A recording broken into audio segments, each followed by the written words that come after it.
کیا کسی ایسے سید کو طعن کرنا جائز ہے جو بدعقیدہ اور گمراہ ہو،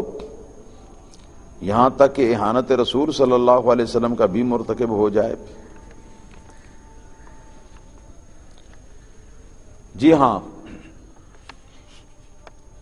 ایسا شخص جو رسول اللہ صلی اللہ علیہ وسلم کی اولاد میں سے ہونے کا دعویٰ رکھتا ہو اور گمراہ ہو، بدعقیدہ ہو، رسول اللہ صلی اللہ علیہ وسلم کی شان میں توہین کرتا ہو، تو ایسے شخص کو سید کہنا بھی حرام ہے، کہ جو عزت سعادات ہے اور سید ہونے کا شرف ہے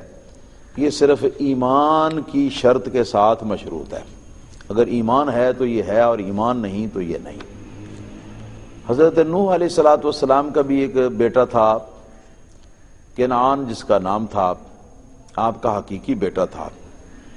حضرت نوح علیہ السلام نے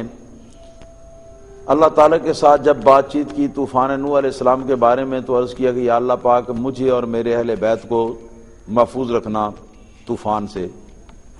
اللہ تعالیٰ نے فرمایا کہ ہاں میں تجھے بھی بچا لوں گا اور تیرے اہل بیت کو بھی بچا لوں گا۔ چنانچہ جس وقت طوفان شروع ہوا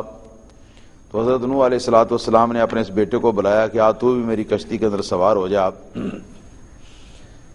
تو بیٹے نے انکار کیا اور اس نے کہا کہ نہیں، میں سآوی الی جبل یعصمنی من الماء، میں پہاڑ کے اوپر چڑھ جاؤں گا اور پانی میرا کچھ بھی نہیں بگاڑ سکے گا۔ تو جس وقت پانی پہاڑ کے بھی اوپر چڑھ گیا، اتنا اونچا ہو گیا، تو اس شخص کے ڈوبنے کا یہ قوی خدشہ ہو گیا۔ تو حضرت نوح علیہ السلام دیکھ کر تو آپ عرض کرنے لگے اللہ تعالیٰ کی بارگاہ میں کہ ان ابنی من اہلی و ان وعدک الحق، یا اللہ پاک تیرا وعدہ بھی سچا ہے، مجھے تیرے وعدے کے اوپر کوئی شک و شبہ نہیں کہ تو نے وعدہ کیا تھا کہ تجھے اور تیرے اہل بیت کو بچا لوں گا، اور یہ کہ میرا بیٹا جو ہے وہ میرے اہل بیت میں سے ہے، مگر اس کے باوجود وہ غرق ہوا جا رہا ہے، مولا کریم اس کو بچا۔ تو اللہ تعالیٰ نے فرمایا کہ اے نوح علیہ الصلاۃ والسلام انہ لیس من اہلک، آپ کا بیٹا جو آپ کے اہل بیت میں سے نہیں ہے، انہ عمل غیر صالح، اس لیے کہ وہ بد کردار ہے اور آپ کے طریقے کے اوپر اور آپ کے مذہب کے اوپر نہیں ہے۔ اس حدیث پاک سے یہ پتہ چلا کہ اگر کوئی پیغمبر کی اولاد ہے، قرآن پاک کی آیت سے یہ پتہ چلا کہ پیغمبر کی اولاد ہے اور پیغمبر کے راستے پر اس کے طریقے پر نہیں ہے، تو اس کے لیے پیغمبر کی اولاد ہونے کا شرف اس کے لیے نہیں ہے، اہل بیت ہونے کا یا سید ہونے کا شرف اس کے لیے نہیں ہے۔ تو اس قسم کا جو شخص ہے اس کی اہانت اور اس کی توہین جو ہے وہ کی جا سکتی ہے، وہ کسی ممانعت کے زمرے میں نہیں آتی۔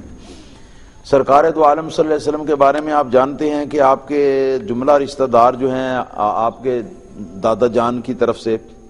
وہ سارے اہل بیت کرام کہلاتے ہیں، آپ کو پتہ ہے، اور یہ اہل بیت نسب کے اندر آتے ہیں۔ تو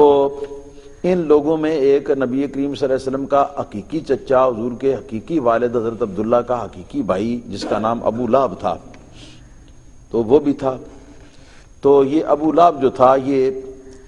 مسلمان ہونا اس کو نصیب نہیں ہوا، یہ کافر تھا، مشرک تھا، اور شرک ہی کی حالت کے اندر نبی کریم صلی اللہ علیہ وسلم کو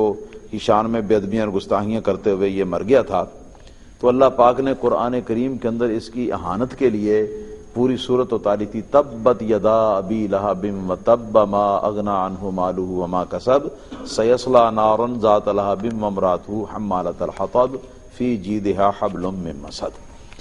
یہ قرآن پاک کے اندر پوری صورت جو ہے وہ اس کے جہنمی ہونے کو بیان کرتی ہے، اور اس کے بارے میں بڑی عجیب و غریب مذمت اور اس کی برائیاں جو ہیں پوری صورت کے اندر کی گئی ہیں،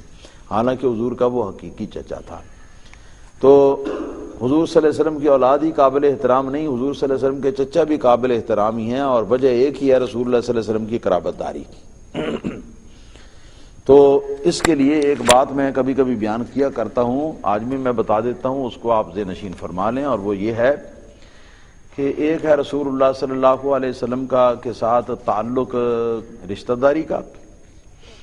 ایک ہے تعلق ایمان کا۔ تو ایمان کا تعلق جو ہے یہ مقدم ہے رشتہ داری کے تعلق پر، اگر ایمان کا تعلق ہے تو رشتہ داری کا تعلق جو ہے وہ بھی باعث برکت ہے اور باعث شرف ہے اور باعث عزت ہے. اور اگر ایمان کا تعلق نہیں تو پھر یہ رشتہ داری جو ہے یہ پھر کوئی چیز نہیں، کوئی اس کے اندر عزت نہیں، کیونکہ اگر اس کے اندر عزت ہوتی تو اللہ تعالیٰ ابو لہب کی بے عزتی نہ کرتا قرآن پاک کے اندر. اس بات کو اچھی طرح سمجھ میں لے آئیں. تو اگر ایمان ہے رشتہ داری نہیں تو سرکار کو وہی پیارا ہے اور وہی قابل عزت ہے اور قابل احترام ہے. اور اگر ایمان نہیں ہے اور رشتہ داری ہے تو ایسی رشتہ داری جو ہے وہ کوئی فائدہ نہ پہنچائے گی، دنیا میں نہ قابل عزت ہے، نہ آخرت کے اندر وہ بچا سکے گی، وہ جہنم ہی کے اندر لے کے جائے گی. اور اگر ایمان بھی ہے، ایمان کا تعلق بھی ہے اور رشتہ داری کا تعلق بھی ہے، دونوں ہیں تو یہ سونے پر سہاگا ہے. ہاں جی، یہ تو بہت عمدہ ہے. پھر یہ رشتہ داری کا جو شرف ہے وہ بھی اللہ تعالیٰ کے فضل و کرم سے معتبر ہوگا. یہ ہے جی.